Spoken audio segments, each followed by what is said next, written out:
Hey, Giant fans. Welcome to the Giant Insider Podcast. My name is Jerry Foley. I'm the senior editor of the Giant Insider newspaper, and with me, as always, is the beat writer in the heart of Giants Nation. Nobody beats the biz.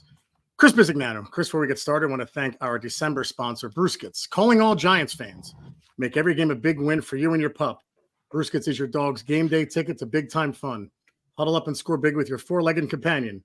Treat your pup to these all-star biscuits and share the love. Made from spent beer grains, these eco-friendly, all-natural, premium dog treats will turn tailgating into tail-wagging good times. So grab a brew for you and Fido too. Don't sideline your furry teammate. Head on over to Brewskits.com and make every game a winner. That's Brewskits, BREWSCUITS.com, because every game is better with Brewskits. So it was fun for a few weeks. Tommy DeVito and company gave us reason to watch. And yesterday it just came crashing down. The biggest takeaway from that game for me, Chris, is until this offensive line is fixed, it doesn't matter who's behind center. Tommy DeVito experienced a lot of what Daniel Jones experienced, a lot of what Eli Manning experienced, Tyrod Taylor. Basically, any quarterback who has lined up under center for the last 10 years, outside of Andrew Thomas, there are question marks all along the offensive line. We can get into like John Michael Schmitz and the hope there for next year, but especially at the guard position, man, I'm not saying anything about the draft and what they should do. I'm not looking at, it's either or for quarterback or offensive line. All I'm saying is until that offensive line is fixed, it does not matter who is under center for the New York Football Giants. And it's just getting so old. It's just fix this thing already. I know it's easier said than done, but that's where I'm at.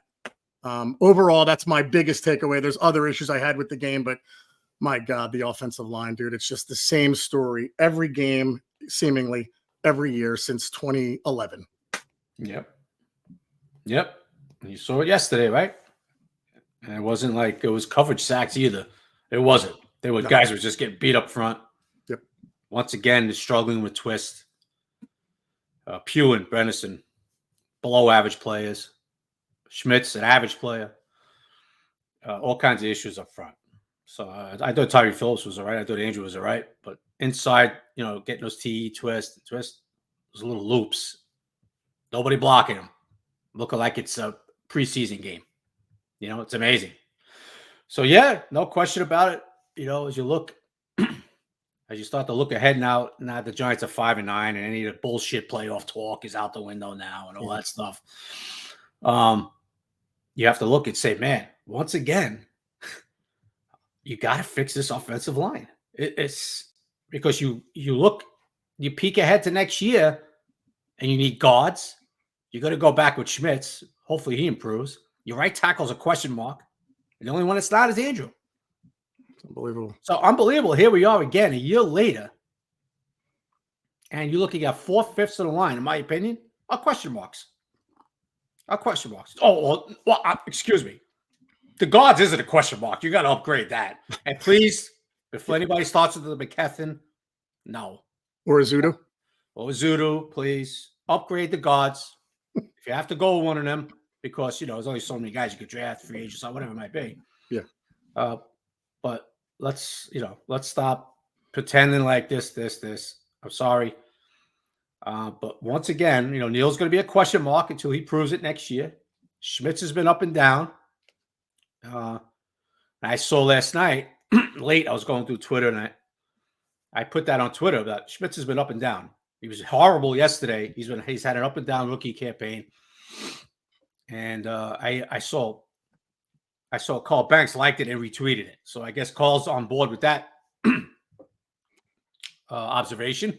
You gotta feel somewhat validated for that. No, I know you don't look for it, Chris, but I mean, when Banks retweets something, it's like, well, okay, my opinion's not out of left field, even though other people respond with, no, he's been great. So, okay. Yeah, whatever. That's the X world, Twitter world, X world, whatever we call it now. So, whatever. I read some response, like, okay. So, but the fact is that Schmitz has been average this year. He's had some good moments. He's had a lot of bad moments. Like yesterday, he was horrible. Mm-hmm. So the point originally is that you're going to need two guards, and obviously coming back with Schmitz, but we're going to have to see. He's going to have to play better. Probably will. second year, hopefully. And Neal's a question mark. And you saw it yesterday. They had no chance up front. So many times DeVito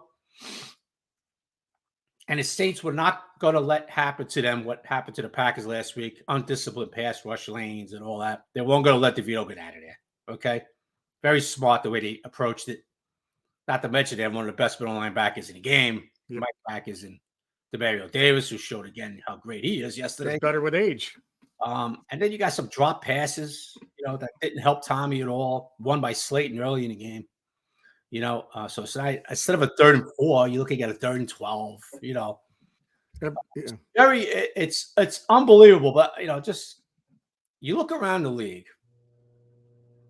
and you see, man, the Giants aren't even close to being that good. They're really not. There's so many teams more talented than them. They need a lot in this season. You're talking offensive line, talking corner, linebacker, receiver, offensive line, wide receiver, tight end. I'll say it, tight end. So you're looking. I mean, there's a lot of holes, and during the course of a 17-game season, those holes are going to be exposed. Yeah, and I know there's been some injuries and all that, but you look at teams like Dallas, Philly, Detroit, San Francisco, even the Saints yesterday. Just better teams, man. And so the Giants have a lot of work to do. And yes, look, yesterday was a game. It was 7-6. Jamie Gillen has to come in, kicks a 40-yarder. And just the Saints came out in the second half and wanted him more. That was it. Bottom line, the Saints came out in the second half and punched the Giants in the face. The Giants had no answer for it. I thought the intensity kind of dropped in that second half of the Giants. They didn't seem to be matching what New Orleans was bringing. I thought Derek Carr played a phenomenal game. Fooled me. I did not think Derek was going to play that well with basically no receivers, right? Michael Thomas on IR, I think he is, or whatever the hell he is. And Chris Olave couldn't go. So he did a pretty good job. Great game plan by Pete Carmichael. And I thought, Derek really played well. They didn't get much pressure on him at all. Zero. Did they have a sack, Jerry? One sack, Pinnock. Oh, I'm sorry. The safety, the blitz off the edge there. Yeah, Pinnock had the one sack, not many hits, not much pressure.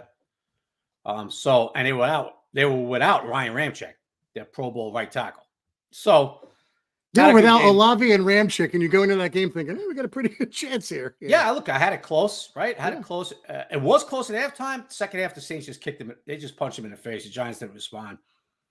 And look, I'm not going to sit here and blame DeVito for this. I'm really not. No. A couple of drops. He had really no time to throw the ball. He got hit off. The Saints had 23 sacks going into that game, Jerry. It's ridiculous. And they had 7 yesterday. And Jerry, I got to look at it again, but right off the top of my head, maybe you could remember better than me. I had basically 6 legit sacks. Not when you look at sacks, when a team has 9 sacks, a couple of times it's happened against the Giants this year. The Commanders game is a good example of that, yes. Seattle game was another one. Right. I remember you look at it and go, okay, they had 10 sacks, 9 sacks, but how many were covered sacks, right? How many times did the quarterback maybe run into a guy off the corner where he kind of ran into him? I think yesterday, Jerry, they had 7 sacks.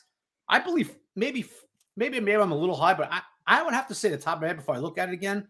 5, probably five were legit sacks. Yeah, where guys did twist up front, they just beat their guys up front, and DeVito got blasted. And then the other ones, like DeVito has to drift back because he can't even step up in the pocket because the guards are getting blown up, right? Yeah. So there are times where, okay, maybe someone gets around Phillips and the quarterback can step up. He couldn't do that yesterday. He was just drifting back, even got called for intentional grounding, which was a good call. Yeah. But yeah, it's just again, man. I leave that game. I'm like, I don't blame Tommy DeVito, and I'm not looking to make excuses for Tommy DeVito, but I was like, oh, okay, this is exactly what Daniel Jones is going through. This is what every quarterback's gone through forever. But I would say that's the number I had in my mind, Chris. That 5 were legit sacks, at least 5. I could say all of them were. I got to look at it again, but there wasn't one time where I'm like, oh my God, he's got to get rid of it. Maybe one pass where I felt like I could have got rid of it there. But no, man. And then the receivers, you see the routes they're running. I don't know if it's coaching or if it's just not being able to not separate, but they showed a couple times what DeVito's seeing downfield. No one's open. And it's just like, okay, well, what's he going to do? What the hell? Throw it away, I guess. I don't know. I have no answer for this. So that's where we're at. It's like you said, there's a lot of holes on this team, and then we have a draft and free agency to fix it. But right now, we got 3 more games, 2 with the Eagles, 1 with the Rams.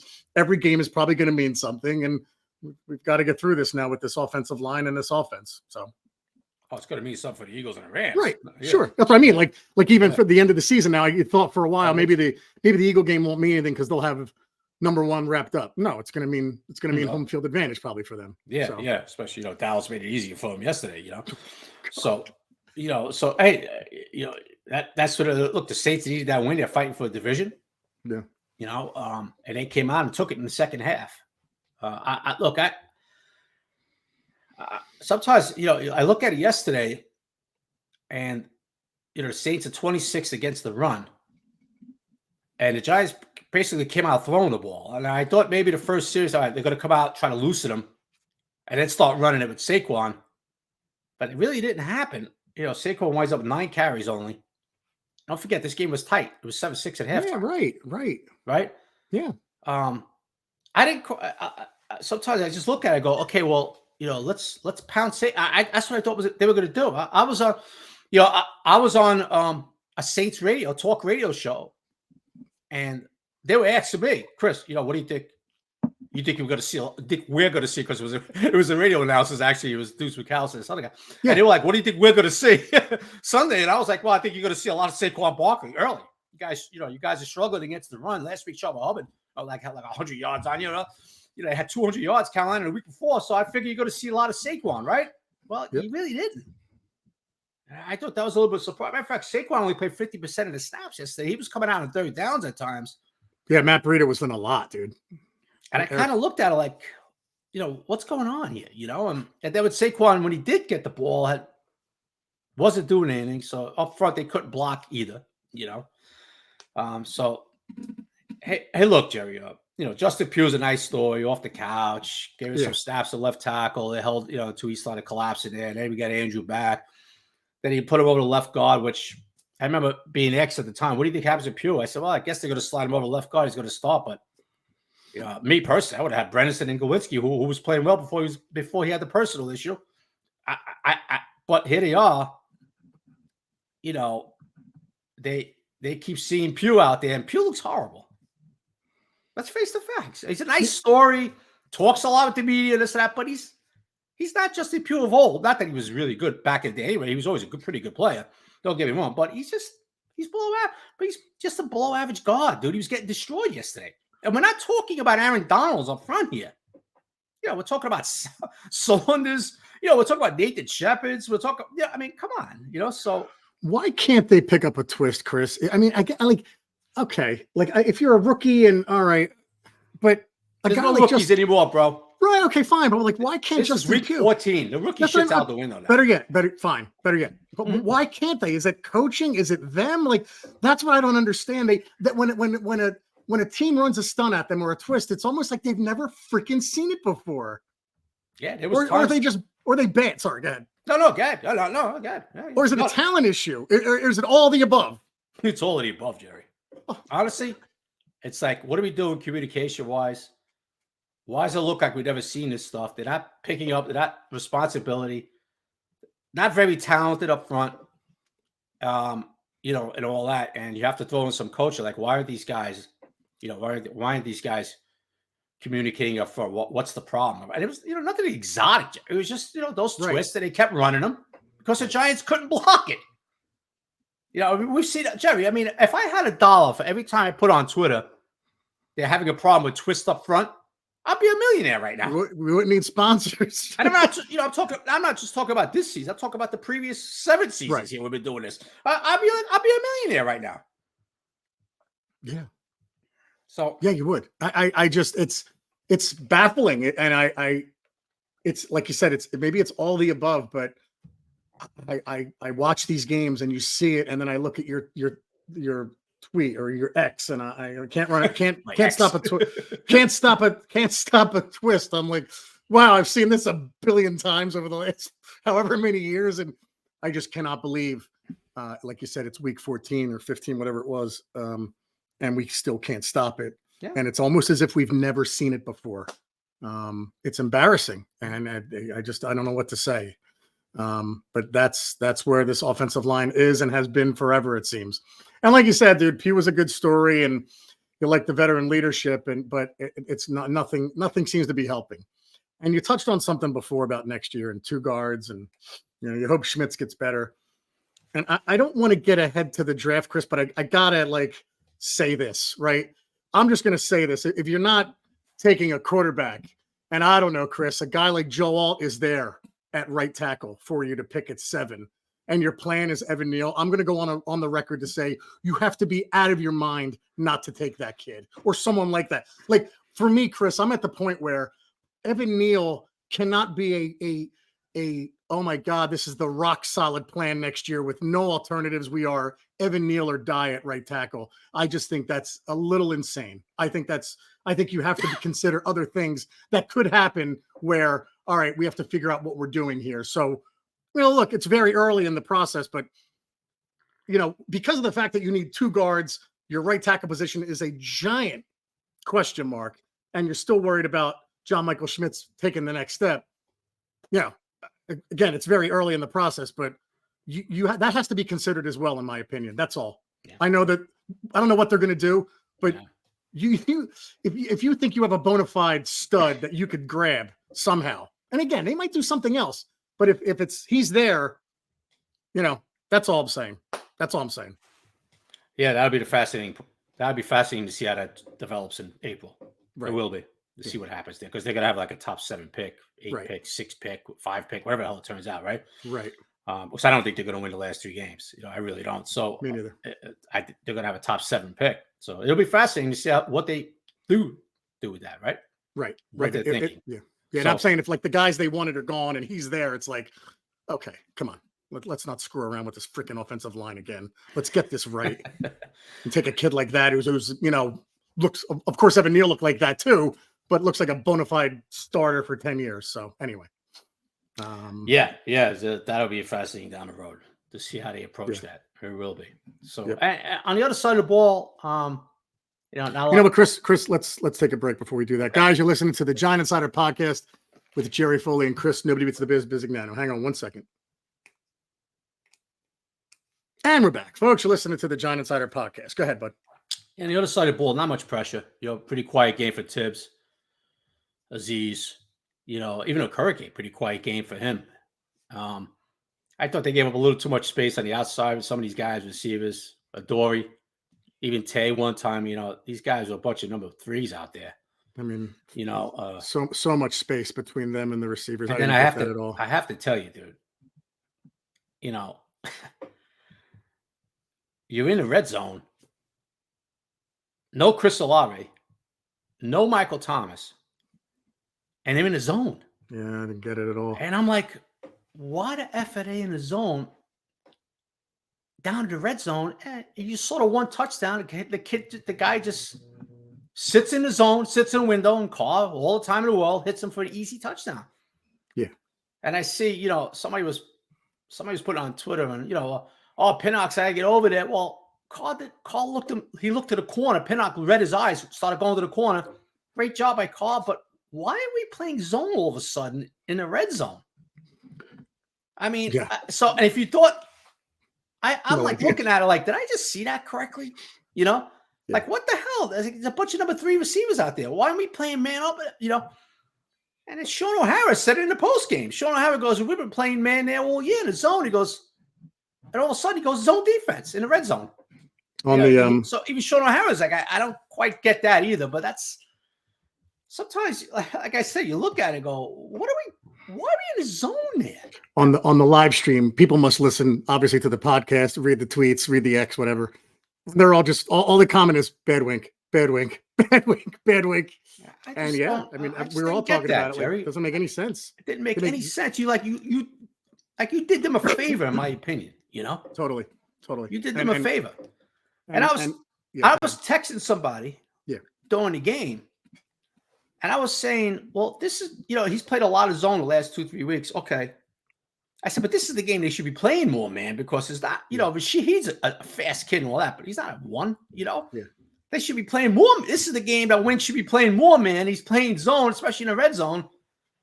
Somebody's responded back to me like, I don't know what the hell was going on, and it's like, so some things like that is just mind boggling. I gotta be honest with you, Jerry. When I saw that zone, an easy touchdown, I'm like, what are we doing in zone down here in the red zone? like And against the these guys. and the 3rd and 19 playing so far off these guys. I just didn't get it, dude. I really didn't. I understand giving them some cushion because you don't want to have them get behind you. I completely understand that, but it just seemed like it was such a soft zone. It was nothing like I thought we'd play them, especially with all those guys out, like you said. But in the red zone, it was really frustrating to watch. And Carr out all day, like you said, dude. There was no pass rush.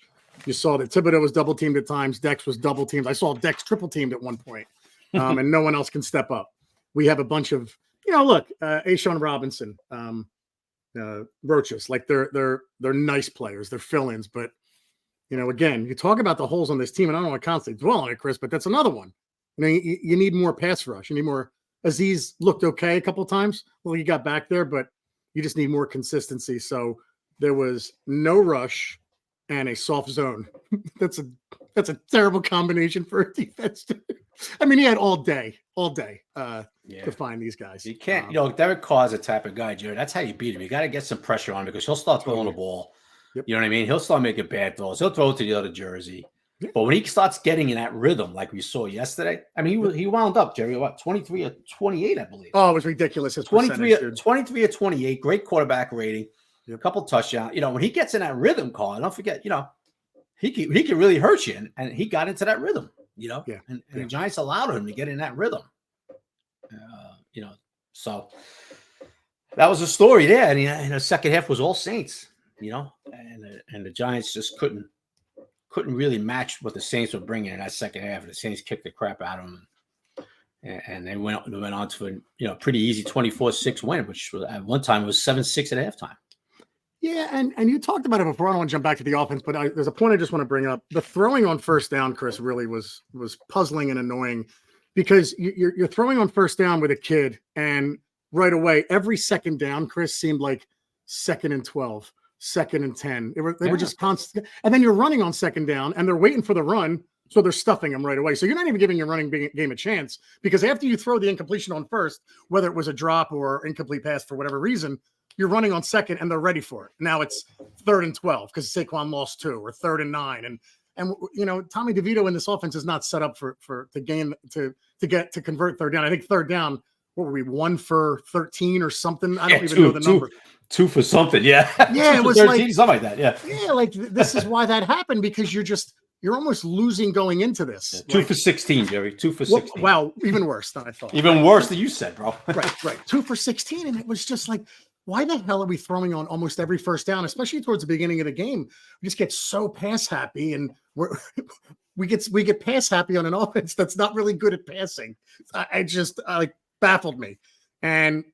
Then Saquon gets stuffed, and then it's all right. Well, we got to throw now. We got away from the run so early in that game, and like you said, dude, Saquon wasn't doing well against the run, but I thought like we weren't even setting ourselves up for it. And we have all of our flaws as they are, but I could not stand the offensive game plan going into this game, dude. That's all. I just wanted to comment on that. Yeah, it was weird at time, man. I think he had like 25 dropbacks at one time and 8 were rushes. First down drop plays and 8 were rushes. It's 25 dropbacks, something 8 or 10 were rushes. Yeah, whatever. There's nothing wrong with running the ball 2 times in a row.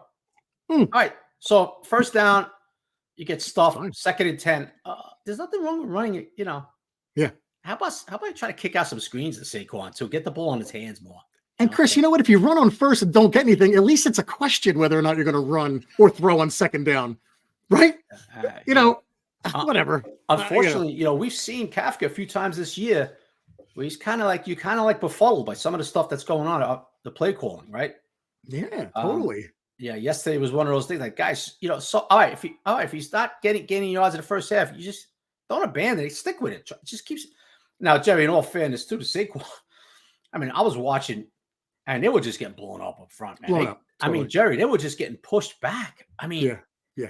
We're not talking about the fearsome foursome here either. I mean, next week, if the Eagles are blowing them back with those monsters up front, you kind of say they're overmatched. But come on, guys, this is the Saints here up front. They're 26 against the run. That's for a reason, Right.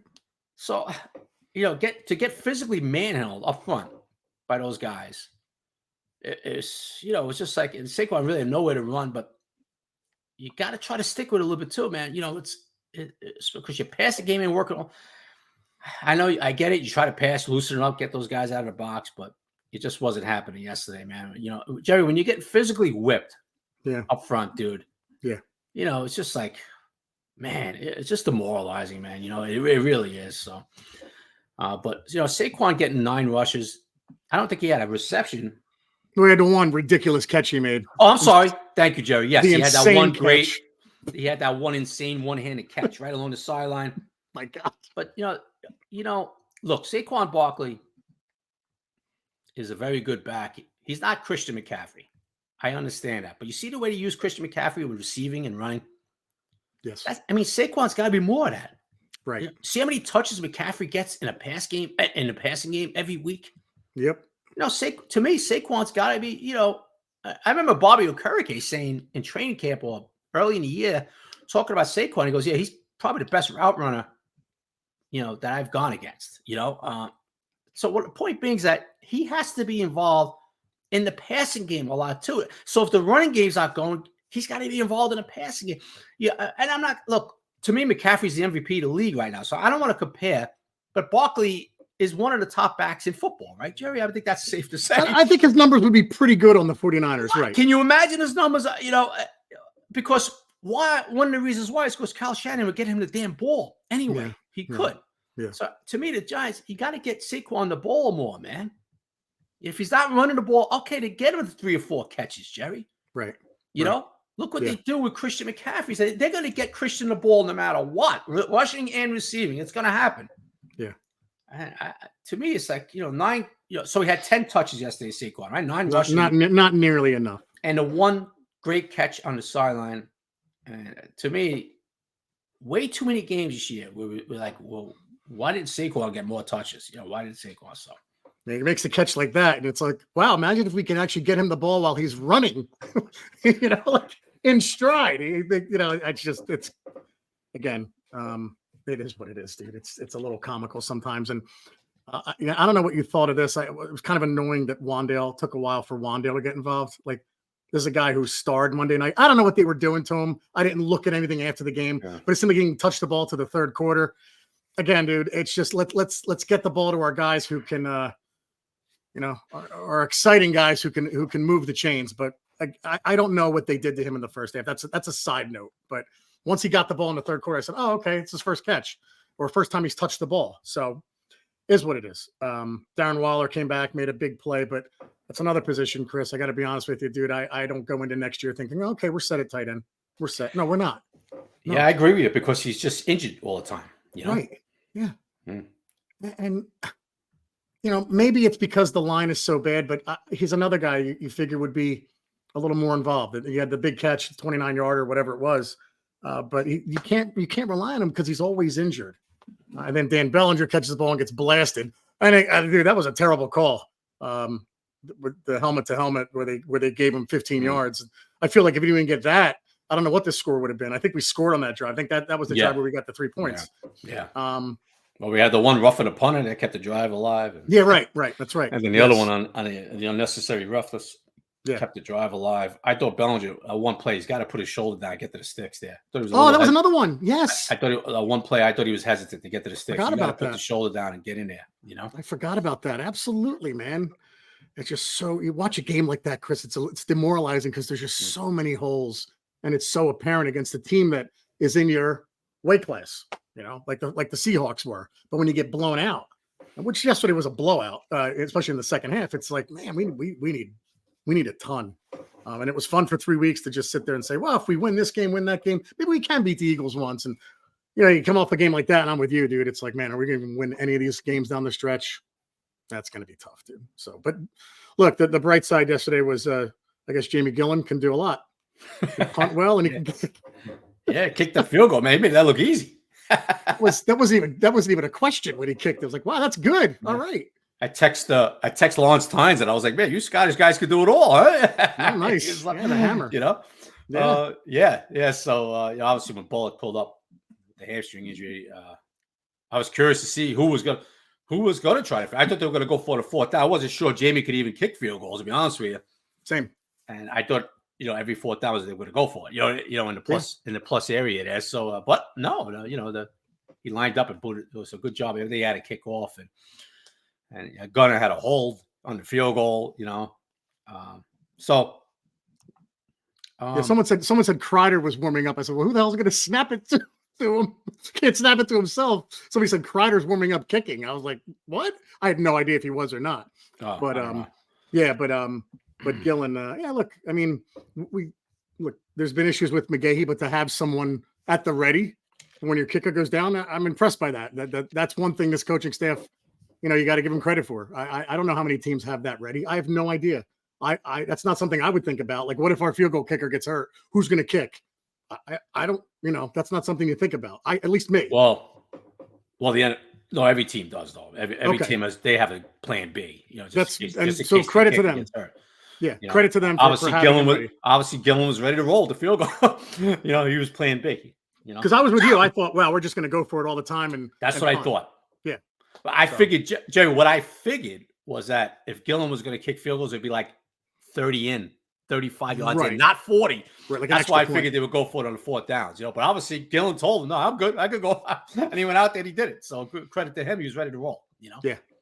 And good job by Gunner, Gunner with the hold and all that stuff. And it was a game, like we said, at halftime. And in the second half, it wasn't a game. So, and based on his ability to just catch the ball and for me to be totally secure in his ability to do that, just come back next year. Just give him the roster spot now, please. I just want the guy who can catch the ball on punt returns, Chris. You feel very safe. Blanket. You feel very safe, right? When Gunner's back there. Yeah. And the fact that he can get like even 10 yards on a punt return, that's fine. I don't need the game breaker. Just give me consistency. That's it. Yeah, you know what, Jimmy? He hasn't even remotely shown any signs of fumbling, right? I mean, that was the issue he had. That's why he released him. He was coughing up the ball a little bit, but I don't think there's been one sign, of him even bobbling. You know what I mean? So no, it's very clean. Needless to say, since they signed Gunner, and it was a good sign by Joe, he had to do something. Yeah. Since they signed Gunner, every punt you kind of like, okay, you feel safe. We're good. Where you did not feel safe with Eric Gray, and You're just like, oh my God. I'll say it again. I have no idea what the hell they were looking at there. Yeah. With Eric Gray, and that's not Monday morning quarterbacking. You were saying it during training camp. Absolutely, man. So, and all that. So, Gunner, we'll see. Next year he comes back. I think he's earned us the right to come back next year and compete, or if not, be the punt returner. Yeah, no question about it. Yep. Because, like you said, Jay, he'll give you 10 yards a pop too, 9 yards a pop. Yeah, like it's not like he's slow by any means. He's pretty elusive too. He's slithery. Yeah. So he makes you feel safe, and he could gain some plus yardage for you too. That's huge in this game. Because you saw early in the year you didn't feel safe with Gray, and a couple of muffs and all that. You can't have that, bro. So that's where we're at. So look. Out of curiosity, I don't think anybody was really curious. I think everybody kind of knew this, but Dable did confirm that Tommy's coming back next week. He will be the quarterback. That's fine. The Giants got to see if they have their backup next year. With DeVito. Yep. They want to. They're going to keep looking at him and all that. There's no playoffs involved at all. It'd be ridiculous not to play DeVito. Mm-hmm. It'll be ridiculous not to play him. So yeah. Yep. Hey, look, he showed us some toughness yesterday. He got blasted. He's got to get down a little bit. He got blasted pretty good. I thought he was concussed for sure after that hit by our old friend Isaac Yiadom, who I told you was playing good football, and he played pretty good football yesterday. Played really well yesterday. Yeah. So DeVito got checked out. He came back in. A couple of times he kind of lowered the shoulder, taking out some guys. He's gonna have to learn. This isn't Illinois, bro. Syracuse, you got to get down, bro. It's definitely not Don Bosco, right? Right. So, but they're gonna keep looking at Tommy. I don't think they look at the film and say, yeah, no, he was the reason why we lost this game. I'm pretty sure it's going to be other reasons. No, I think anybody who says that has an agenda. I mean, come on. Right. Let him play against the Eagles, the Rams team that's coming on, and the Eagles again. Finish it out, Jerry. Let's see where they're at. If he's part of it, they look at him as like a backup for next year, I'm sure. And all that's, they gave him a rookie contract and all that stuff. So they're going to look at him as a backup, either, the backup or for Daniel going into next year, and who knows when Daniel's going to be back, and who knows what the thinking is. So as far as bringing in a veteran and all that stuff. So, Joe Flacco. No, I mean, go figure. Did you see the end of that game? Yeah. The Bears, the receiver. Oh my God. Yeah. Almost. Ooh, man, Mooney had it right here. We talking about the Hail Mary, right? Yeah, Mooney. He had it and he kicked it back. He was like, unbelievable. So that would have been an unbelievable ending. Can I just make one comment about another game real quick? Sure. Aaron Rodgers shaking his head on the sidelines about, I guess, play calling maybe. These are your guys. This is because of you, Aaron. Like, you talk about a guy who shouldn't be shaking his head at anything. Is that why he was shaking his head? Is that that's what they think. Is that what they think? Really? They think that he's shaking his head because of everything going on around him. Right. I'm sitting there like, you gotta be. If I'm a Jets fan, I'm like, you gotta be kidding me. Why don't you sit the hell down and just deal with it the way the rest of the Jet fans have to watch this shit show right now? For him to, he's just like, okay, well, this is because of you. No offense, not the injury, but the staff and the receivers brought in. This is you, dude. Anyway, the arrogance and the gall of him to do that. I think if I'm a Jets fan, like, you better deliver a Super Bowl next year, bud, because you're coming back, and I think they're going to bring everything back. Oh, without question, yeah. Right. No, but people Aaron wants it. Aaron wants it. People are saying Salah's gone. I'm like, how do you think Salah's gone? Right? Now, unless the only way he would be gone if Rodgers announces in the offseason, I'm retiring, I'm not coming back. Exactly. Rodgers is going to get what he wants, and he wants everybody back. I'll tell you something interesting, and this is going to be for Evan Roberts too, because I know Evan watches from WFAN. I know he watches the podcast. And you know Dan Lieberfeld? Yeah. Jets, he's like the Jets Whispers. Yeah, he's Jets Whispers. He's Jets Confidential, which is basically the equivalent of the Giant Insider. That's what he does over with the Jets. Yep. And Dan's good. I know Dan. He's got he's on a weekly spot on Sirius XM. With I'm so bad with names. Vic Carucci, the Paisan. They do a show every Saturday morning. So Dan's good. Dan knows his shit. I talked to Dan a few times. I prayed and kept. Dan knows his shit. He knows the Jets in and out. Okay. I found it fascinating. I saw him on TV last night. Just talk quickly about the Jets. And he said last night that now players are starting to question the schemes, the X's and O's. And he said, this is not an Aaron Rodgers problem. Even when Rodgers comes back next year, there's a deep culture that's going on in this team that's not good. Don't think for the Jets and the Jets fans, he said, don't think because you're going to get Rodgers back next year, everything's going to be rosy. There's a lot more going on behind the scenes here. I thought that was Now, Dan knows. I talked to Dan about some private shit with the Jets before. Yeah, sure. And he's got good connections in that organization. I found that fascinating last night. Because you started mentioning about Rodgers shaking his head about wanting everyone. And meanwhile, Rodgers, this is his show. He got Hackett over here. Yeah. So he's going to keep Salah, Hackett, everybody. Yeah. And it'll be fascinating to see how that plays out next year. Yeah, and I'm sorry to bring up the Jets, but it was something that just hit me watching it. Yes, like, why are you shaking your head, dude? This is you. And then everyone this morning saying, well, shaking his head because of the play calling. Like, I don't know. I thought the gall, I did this. See that? I did the whatever you call it. Doing that all game. Yeah, I know. You knew that was going to happen. You knew the first team to beat them, they were going to do that. So yeah. And Joe, just quickly before we sign off here, speaking of coaches, going back to I think there will be a few changes that Dable's going to make this off season in January. I do. I think there's going to be some coaching changes. I'm going to stick with it, but I still feel, in my opinion, that Wink could be moved. And this has nothing to do with they hate each other, the tension, blah, blah, blah, all that crap. It has nothing to do with that. But I feel Wink could be moved. I feel Bobby Johnson could be moved too. I think those are two guys that could be in trouble this offseason with the Giants with Dable. I think Dable's going to shake it up a little bit, dude. I looked at Dable yesterday on the sideline, Jerry. Excuse me, but at the end of that game, I could just read his eyes. He was just like, what the? I could just see what he was thinking along the lines of, what is this? What are we doing here? What? And Dave's, he wears his emotions on his sleeve so tight, and you could read it, get to know him. You could read his eyes and his body language sometimes. Right. And you could just see it. In my opinion, Jerry, I don't know if you saw this, but he had that look in his eye like yesterday, like I'm making some effing changes at the end of the season. I'm just telling you, bro. Yeah. I could be wrong. No. And folks, I'm not saying this because somebody whispered it yet. I would tell you. I say this all the time. Hey, somebody whispered this, and that, and I'll say it. I'm not saying anything, but I'm just telling you, Jerry, I could just see it in Dave's. I think there's going to be a few changes this offseason. I'll ask you a question about that. Would it stun you if he changed both offensive and defensive coordinators? Would it stun you? Stun me? No. It would highly surprise me, no. Okay. I don't think both coordinators go. No. All right.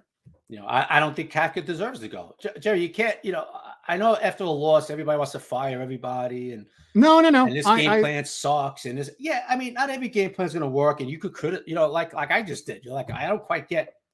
But I think Kafka did a lot of good things last year. I think he did some good things at times this year. Not the fastball like he had last year. I admit that.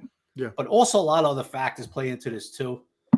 I don't think he deserves. So I know a lot of Giant fans want him gone and want everybody gone after a loss, 24-6 loss. But I don't think he deserves to go. As far as Wink,